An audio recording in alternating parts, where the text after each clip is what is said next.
नमस्कार, आप सभी जुड़ चुके हैं कंट्री मेल के साथ और मैं आपके साथ मुस्कान। जम्मू प्रेस क्लब की बात करें तो जम्मू प्रेस क्लब के इलेक्शंस जो हैं एक लंबे अंतराल के बाद होने जा रहे हैं और कहीं ना कहीं अगर हम बात करें अब एक उम्मीद की किरण जागी है उन पत्रकारों के लिए जिन्हें कोई भी सम्मान अगर हम कहें वो नहीं दिया जाता था। क्योंकि अगर हम बात करें आए दिन इस तरह की जो है सोशल मीडिया पर भी बहुत सी बातें जो है वायरल होती थी, बहुत सी वीडियोज वायरल होती थी जो आमतौर पर लोगों को देखने को मिलती थी। कहीं ना कहीं एक हौसला जो है वो आया है सामने और जब भी एक टीम का गठन होता है वो टीम जो है अपने मेंबर्स के लिए सोचती है, किस तरह से उनके हेड उन्हें देखते हैं, हेड ऑफ द टीम जो होते हैं वो देखते हैं, या फिर किस तरह से ये कह लें कि एक ऑर्गेनाइजेशन को चलाने के लिए जिस तरह से एक हेड की एक मैनेजमेंट की जरूरत होती है उसे किस तरह से देखते हैं। और जम्मू प्रेस क्लब के इलेक्शंस की बात करें एक लंबे अंतराल के बाद होने जा रहे हैं तो क्या कुछ मैनिफेस्टो लेकर सामने आए हैं, बातचीत करेंगे। हमारे साथ बातचीत करने के लिए हमारे ही वरिष्ठ पत्रकार जो है सुरेंद्र शर्मा जी हमारे साथ मौजूद हैं, इनसे बातचीत करेंगे। सर बहुत बहुत स्वागत है आपका। धन्यवाद मुस्कान, बहुत बहुत धन्यवाद। शुक्रिया। आपसे जानना चाहेंगे सर, लंबे अंतराल के बाद जो है चुनाव होने जा रहे हैं जम्मू प्रेस क्लब में, इस बार क्या कुछ मैनिफेस्टो है या यूं कह ले कि लोगों जो पत्रकार हैं उनके दिलों में होगा कि नहीं अब कुछ है हमारे लिए भी सोचा जाएगा, क्योंकि जिस तरह से पहले नहीं सोचा जाता था, क्या कुछ आप इस पर कहेंगे? देखिए, चुनाव का एक ही मकसद होता है, छोटे से छोटा चुनाव, बड़े से बड़ा चुनाव, उसका सिर्फ एक ही मकसद है, एक ही लक्ष्य है, बदलाव और बेहतरी। तो ये चुनाव भी बदलाव और बेहतरी के लिए होने जा रहा है। तो 7 सालों में चुनाव नहीं हुए तो हम ये मान लें कि 7 सालों में ना तो बदलाव हुआ ना ही बेहतरी हुई जम्मू प्रेस क्लब की। तो इसलिए अब ये इस चुनाव को उस कॉन्टेक्स्ट में देखा जाए, जो लोग भी मेंबर्स हैं जो वोट डालने जाएंगे, एस्टीम्ड मेंबर जो हैं वो बदलाव के लिए वोट डालें, बेहतरी के लिए वोट डालें, जो पिछले 7 साल से रुका हुआ था। क्योंकि चुनाव ही नहीं हुए तो चुनाव तो होते ही बदलाव और बेहतरी के लिए होते हैं। तो अगर तो सरकार ने अच्छा काम किया तो वो सरकार वापस आती है, और अगर अच्छा नहीं किया है तो वो सरकार बदल दी जाती है। तो वही पावर वोटर के पास है, वही पावर हमारे जो एस्टीम्ड मेंबर हैं उनके पास है। दूसरी बात आपने कही कि क्या कुछ मैनिफेस्टो है। वेलफेयर ऑफ जर्नलिस्ट, और सिर्फ वेलफेयर ऑफ फंड जर्नलिस्ट नहीं कि वेलफेयर फंड बना दिया और जर्नलिस्ट का वेलफेयर हो गया, और वो फंड भी उनको मिले नहीं मिले सब बेहतर जानते हैं।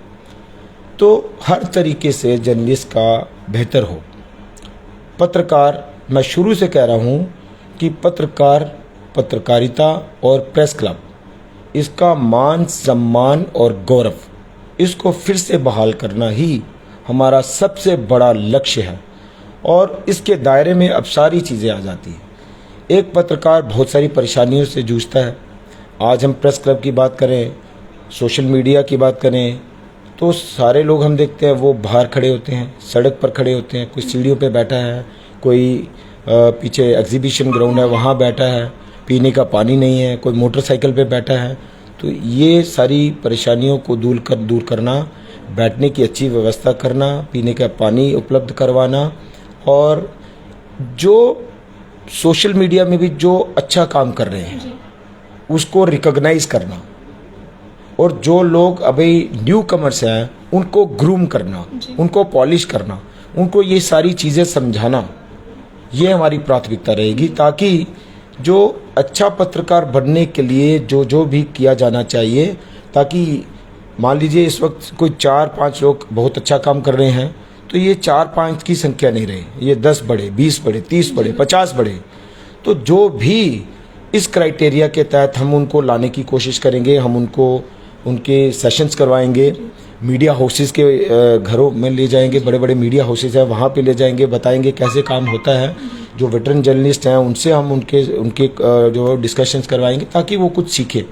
और अल्टीमेटली जब आप पूरी तरह से पॉलिश हो जाएंगे, जब आप पूरी तरह से ग्रूम हो जाएंगे, आप एक बेहतर पत्रकार की कैटेगरी में आ जाएंगे। हालांकि मैं कैटेगरी में यकीन नहीं रखता, लेकिन एक अच्छा पत्रकार जो खुद के लिए भी, परिवार के लिए भी, समाज के लिए भी और देश के लिए भी कुछ अच्छा कर पाने की क्षमता में आ जाएगा, हम उन तमाम लोगों को इस इंस्टीट्यूशन का हिस्सा बनाएंगे। क्योंकि एक नई डेवलपमेंट होना, बेहतर कहीं से भी हो, उसका वेलकम करना चाहिए। यानी कि हम बात करते हैं, पत्रकार जो है लोगों की बात उठाकर एडमिनिस्ट्रेशन के सामने रखने की कोशिश करता है, सरकार के सामने रखने की कोशिश करता है कि एक्चुअल में वहाँ चल क्या रहा है। पर आज का दौर जो चल रहा है, आज के दौर में ये है कि लोग पत्रकारों की इज्जत नहीं कर रहे हैं, या फिर हम यूँ कह लें कि पत्रकारों की इज्जत उस तरह से नहीं की जाती है जिस तरह से पहले कुछ समय में की जाती थी, क्योंकि पत्रकारों को जब भी कुछ होता है खुद सामने से इन्विटेशन जो है वो आता है। पर आज भी कई ऐसी जगहें हैं, अगर जम्मू की ही बात करें, जहां पर मीडिया बैन है, कुछ रीजंस की वजह से है, कुछ जो है कहीं ना कहीं कमी पेशियां रही हैं जिनकी वजह से है।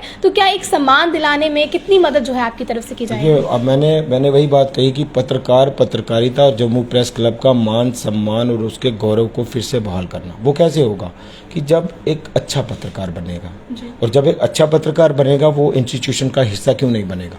हम उसको कैसे रोक सकते हैं? उसको कोई रोक भी नहीं सकता। दूसरा, आपने मैनिफेस्टो की बात कही। इस वक्त एक सबसे बड़ा मुद्दा जो है वो ये है कि पिछला जो चुनाव हुआ, पिछले चुनाव में 885 मेंबर्स थे। इस बार जो चुनाव होने जा रहा है उसमें 591 मेंबर हैं, यानी 294 मेंबर्स जो है वो इन्होंने उनका वोटिंग राइट खत्म कर दिया, सिर्फ इसलिए कि उन्होंने ड्यूज क्लियर नहीं किए। मुझे बताइए, ये किस तरह से आप इस बात को जस्टिफाई करेंगे कि सिर्फ ड्यूज की वजह से आप किसी का वोटिंग राइट खत्म नहीं कर सकते? दूसरी बात, क्या आपने ये जानने की कोशिश की कि जिन लोगों ने अपने ड्यूज नहीं क्लियर किए, क्या वो इस पोजीशन में भी हैं कि वो अपने ड्यूज क्लियर कर पाए? तीसरी बात, क्या आपने 31 मार्च एक डेडलाइन रखती कि 31 मार्च तक अपने ड्यूज जो है वो जमा करवाई? क्या उसके बाद कोई आपने किसी को रिमाइंडर दिया कि एक दिन हम और बढ़ाने जा रहे हैं या 5 घंटे हम और देने जा रहे हैं कि इस टाइम में आपके पास अभी भी टाइम है, आप अपने ड्यूज क्लियर करिए और वोटिंग राइट जो है वो ले लीजिए? हमने पहले दिन से इनको कहा, जो इलेक्शन कमेटी इस वक्त जो टेक ओवर किया हुआ जिसने, वो नाम का टेक ओवर है, हमने उनको ये भी कहा कि रिटर्न में एप्लीकेशन दी है उनको कि ये पॉइंट जो है वो कंसीडर किया जाए। तो कल भी हमारा जो बीते दिन कल भी इलेक्शन कमेटी ने एक मीटिंग कॉल की थी कि जितने भी कंटेस्ट कर रहे हैं कैंडिडेट्स, वो अपने सुजेशंस दें, ये दें वो दें। उसके लिए भी हम कल गए हुए थे। हमने दोबारा से कल भी ये मुद्दा रखा कि जैसे दूसरे कई क्लब्स के चुनाव होते हैं, अमर सिंह क्लब है, जम्मू क्लब है, तो वहाँ तो वही व्यवस्था है कि पोलिंग डेट तक, जिस दिन पोलिंग होनी है उस दिन भी वो मेंबर्स आते हैं, अपने ड्यूज क्लियर करते हैं और वोट डालते हैं। तो यहाँ आपने इतनी पाबंदी क्यों लगा रखी है कि 31 मार्च के बाद कोई वोट नहीं डाल सकता? तो कल भी हमने बड़े पुरजोर तरीके से इस मुद्दे को उठाया कि उनका वोटिंग राइट दिया जाए, आप एक काउंटर लगाइए और फीस जमा करें और अपना जो वोट का इस्तेमाल करें। लेकिन जो दूसरे अपोजिशन वाले जो हैं, जो पिछली मैनेजमेंट बॉडी ही लगभग वही रिपीट कर रही है, तो उन्होंने कहा कि नहीं, ये नहीं हो सकता और ऐसा हम होने भी नहीं देंगे। तो हमारा ये भी रहेगा कि अगर तमाम पत्रकार जो है वो हमें ये मौका देते हैं, आपने उनको बेइज्जत करके उनकी मेंबरशिप, उनको ये वोटिंग राइट उनका ख़त्म किया है। आपने पूरी पत्रकार बिरादरी, पूरे समाज के सामने उनको सामने लाकर खड़ा कर दिया कि इस फलां पत्रकार ने पैसे नहीं जमा करवाए और हमने इसको वोट नहीं डालने दिया। उसका एक मान सम्मान पर आपने बड़ी चोट की है, उसको बेइज्जत किया है। तो हमारा ये भी कहना है कि जो हमारी टीम अगर चुनकर आती है, हम उन तमाम 300 लोगों के, 294 लोगों के जो तमाम ड्यूज़ हैं वो माफ़ करेंगे और उनको विद डिग्निटी वापस लाएंगे, रिस्टोर करेंगे। आपने बेइज्जत करके उनका वोटिंग राइट ख़त्म किया, हम उनको विद डिग्निटी वापस लाएंगे। इसके अलावा मैनिफेस्टो, जैसे आपने बात कही, पत्रकारों के बहुत बड़ी छोटी छोटी समस्याएं हैं और वो उसी में उलझा रहता है, वो उसी परेशानी में उलझा रहता है कि वो रिपोर्टिंग करे, खबर करे या अपने घर की समस्याओं का निपटारा करे। मान लीजिए किसी पत्रकार के घर में कुछ अनहोनी हो गई, किसी का एक्सीडेंट हो गया, उसको ब्लड चाहिए, उसको डॉक्टर की कंसल्टेशन चाहिए, उसको दवाइयाँ चाहिए। तो ये सारी चीज़ें हम इस पर भी एक कमेटी बनाएंगे कि जो इस तरह के इश्यूज़ हैं वो कमेटी डील करेगी, फॉलो करेगी और रिपोर्ट भी देगी कि अगर किसी पत्रकार ने उनसे कांटेक्ट किया कि मुझे ये ब्लड की प्रॉब्लम है, हम तमाम हॉस्पिटल जो हैं वो उनके साथ कोऑर्डिनेशन करेंगे। वो कमेटी कंटिन्यू उनके कांटेक्ट में रहेगी और जो भी इससे रिलेटेड बन पाएगा, जितनी भी मदद होगी वो कमेटी फॉलो करेगी, इंश्योर करेगी और जवाब भी देगी हमें कि ये हमारे पास एक आया था ग्रीवेंस आया था, हमने इसको इस तरह से सर, टेक एक अप सवाल किया। मैं यहाँ पर करना चाहूंगी। पिछले 7 साल के बाद जो है चुनाव हो रहे हैं, और 7 साल में जो पुरानी टीम्स रही हैं वो कौन थी कौन नहीं, जो नए पत्रकार अभी जो इंट्रोड्यूस हुए हैं मार्केट में उन्हें नहीं पता है। कहीं ना कहीं अगर हम बात करें, ऐसे बहुत से वीडियो सोशल मीडिया पर वायरल होते हैं जो गलत असर समाज के लोगों पर डालती है, क्योंकि वहां पर पत्रकार और आम जनता की बहस हो रही होती है और इस तरह के अपशब्द जो भाषाएं हैं उसका प्रयोग किया जा रहा होता है, जो आम जनता के ऊपर बहुत प्रभाव इसका डालती है। कहीं ना कहीं उनके लिए भी जो स्टैंड लेने वाला कोई नहीं है कि अगर पत्रकार को ऐसे बोला है तो कैसे बोला है, एक उनकी भी पहचान है, उनके ऊपर स्टैंड लेने वाला कोई नहीं है। क्या अगर आपकी टीम आ जाती है तो उनके ऊपर भी स्टैंड लेने वाला कोई नहीं देखिए, ये सोशल मीडिया का एक बड़ा ड्रॉबैक है कि आप किसी भी तरह से उसको कंट्रोल नहीं कर सकते। दूसरा ये कि जैसे मान लीजिए आप अभी लाइव कर रहे हैं तो नीचे कोई अपशब्द इस्तेमाल करता है तो ये उसकी जिम्मेदारी बनती है कि आप उस कंटेंट को डिलीट कर सकते हैं, आप उसको हाइड कर सकते हैं। तो जो लोग भी इस तरह के हैं, एक तो ये कि उस कंटेंट को उसी वक्त डिलीट किया जाए जो किसी के भी खिलाफ अपशब्द कहता है, गलत टिप्पणी करता है, तो वो जो चलाने वाला है वो उसको हाइड कर दे, उसको डिलीट कर दे। दूसरा, इसके ऊपर जहाँ तक मेरी जानकारी अभी तक ऐसा कोई लॉ बना नहीं है, तो पुलिस में भी आप कंप्लेंट कर सकते हैं, लेकिन उसके ऊपर भी कुछ मुझे नहीं लगता कि कोई ऐसा फॉलो अप प्रोसीजर है कि पुलिस अब 200-400 लोग जो है वो इस तरह के अपशब्दों का इस्तेमाल करें। कमेंट्स नहीं जो मार्केट में जाकर कभी बहसबाजी होती दो इंसानों के बीच नजर आती है, जो मार्केट में होता है। कई बार देखा जाता है पत्रकार रिपोर्टिंग कर रहा है, वहां से कोई आके बदतमीजी करेगा। अभी भी एक चैनल की वीडियो इस तरह की वायरल हुई थी, उनके लिए भी जो है स्टैंड अप लेने वाला कोई नहीं है।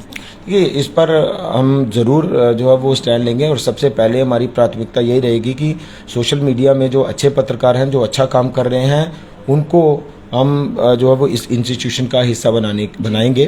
दूसरा ये कि जो इश्यूज हैं, सबसे पहले हम जो सोशल मीडिया है उसकी एक एसोसिएशन बनाने के लिए कोशिश करेंगे कि इनकी एक एसोसिएशन बने, ताकि कोई भी इशू हो तो ये कम से कम पहले खुद तो संगठित हों। हम तो इनके साथ हैं ही हैं, तो इन चीज़ों को लेकर भी, और सरकार जो है वो रिकॉग्नाइज कर रही है। देखिए, मैं लगातार ये कह रहा हूँ कि मान लीजिए पूरे जम्मू कश्मीर में 1000 लोग इस वक्त जो है सोशल मीडिया का काम कर रहे हैं, लगे हुए हैं, छोटी मोटी तनख्वाह ले रहे हैं, अपने घर का गुजारा कर रहे हैं। अगर ये सारे के सारे बेकार हो जाएं, सोशल मीडिया बंद हो जाए, या आप जैसा बार बार कहते हैं कि सोशल मीडिया ये कहीं सी ग्रेड जर्नलिस्ट हैं, तो ये सारे लोग अगर काम करना बंद कर दें तो कल को ये क्या करेंगे? ये बेकार बैठेंगे, ये कहीं क्रिमिनल एक्टिविटीज़ में इन्वॉल्व होंगे, कहीं नशा करेंगे, नशे की तस्करी करेंगे। तो कम से कम 1000, 1500, 2000 लोग एंगेज है ना, वो किसी पर मोहताज तो नहीं, वो सरकार पर मोहताज नहीं, सरकार ने उनको कोई एम्प्लॉयमेंट नहीं दिया हुआ, तो आप इसका टैक्स में क्यों नहीं लेते? आप इतना तो कर सकते हैं कि 1000 लोगों में से कम 50 लोग तो ऐसे होंगे जो अच्छा काम कर रहे होंगे, तो उन 50 लोगों को आप पॉलिश करिए, आप ग्रूम करिए, आप उनको कुछ चीज़ें सिखाइए, ताकि 50 में से कम 25 लोग जो है वो वही सबसे बेहतर हो जाए, अच्छे पत्रकार बन जाए, और फिर इस इंस्टीट्यूशन का हिस्सा बने। लोग यही चाहेंगे कि जो हमारे बीच आकर काम करने वाले हों, ग्राउंड लेवल पर रहकर लोगों के बीच रहकर काम करने वाले हों, लोग उन्हें ही चुनकर सामने लाएं। देखिए, जाहिर सी बात है, ये तो आम माना जाता है ना कि जो अब नेताओं की भी बात करते हैं, कुछ पैराशूट लीडर्स आते हैं, कुछ ग्राउंड से काम करना शुरू करते हैं। ग्राउंड से काम करने वाला जो है वो उसको ज़मीनी सतह से लेकर टॉप तक सब पता होता है कि कैसे कहाँ क्या चीज़ें हैं, क्या त्रुटियां हैं, और उनको दूर कैसे करना है। उनके पास उतना विजन भी होता है और उतनी कमिटमेंट भी होती है। तो मैनिफेस्टो में हमने यही चीज़ें रखी हैं। जैसा अभी बात कर रहे थे, बहुत सारे जर्नलिस्ट हैं, उनको लीगल इश्यूज भी होंगे, हम जो लीगल फैटर्निटी है उनके साथ हम कांटेक्ट करेंगे, अपना एक कमेटी बनाएंगे, वो लीगल हेल्प उनसे ले सकती है। तो इस तरह की बड़े सारे जो जर्नलिस्ट हैं, हम देखते हैं कि जब देखिए एक पत्रकार, हर एक समाज का हर एक इंसान ये तो चाहेगा कि मैं जो नहीं कर पाया मेरे बच्चे कर पाए, मैं अच्छे स्कूल में नहीं पढ़ पाया तो मेरे बच्चे अच्छे स्कूल में पढ़ें। उसके लिए हम देखते हैं बड़े सारे हमारे जर्नलिस्ट भाई जो हैं वो अच्छे स्कूलों में, आपको पता है फीस स्ट्रक्चर क्या है, वहाँ पे अब हम अपने बच्चों को नहीं पढ़ा सकते, हमारी तनख्वाहें कितनी होती हैं। बड़े सारे जो जर्नलिस्ट हैं वो अप्रोच करते हैं कि कहीं केवी में मेरे बच्चे की एडमिशन हो जाए। तो हम इन इश्यूज़ के ऊपर भी एक कमेटी बनाएंगे। जो प्राइवेट स्कूल है उनके साथ भी, वो भी हमारे भाई हैं, इसी समाज का हिस्सा हैं, उनके साथ भी हम जो है वो कोऑर्डिनेट करेंगे कि ये जो फैटर्निटी है इनमें बहुत सारे ऐसे लोग हैं जो फीस अफोर्ड नहीं कर सकते, तो वो फीस कम की जाए, एडमिशन फीस कम की जाए, केवी में भी क्या प्रोसीजर हो सकता है कि जर्नलिस्ट के लिए कुछ जो रिजर्वेशन है वो रखी जाए, इसके ऊपर ये सारी कमेटियां बनाई जाएंगी। और मेन चीज़ ये है कि ये सारी कमेटियां हम नहीं चलाएंगे, ये सारी कमेटियां जो मैनेजमेंट चुनकर आएगी वो नहीं चलाएगी। मान लीजिए, और जो अपार्ट फ्रॉम दिस बॉडी जो भी कुछ अच्छे जर्नलिस्ट हैं, हम उनको इन कमेटियों का मेंबर बनाएंगे, इन कमेटियों के हेड बनाएंगे, और ये कमेटियां जो है वो इन सब चीज़ों को लेकर कोऑर्डिनेट करेंगी, फॉलोअप करेंगी और जवाब भी देंगी कि 1 महीने में, 2 महीने में, 4 महीने में हमने कितने मैटर टेकअप किए, उनका कितना सोल्यूशन हुआ। तो ये सारी चीज़ें हम एक साथ मिलकर, सभी को साथ लेकर हम ये बदलाव लाने की कोशिश कर रहे हैं। हमसे जुड़ने के लिए बहुत बहुत शुक्रिया। आज से 2 दिन बाद जम्मू प्रेस क्लब के जो है इलेक्शन होने जा रहे हैं। हमारे पत्रकारों के हाथ में है वो किसे चुनते हैं, पर अगर बात करें, हर एक टीम अपना अपना मैनिफेस्टो लेकर चलती है। किस मैनिफेस्टो से कितना प्रभावित होकर किस टीम को चुनते हैं, ये आपके हाथ में है। अपनी राय जरूर कमेंट बॉक्स में रखिएगा। बने रहें कंट्री मिल के साथ। जय हिंद।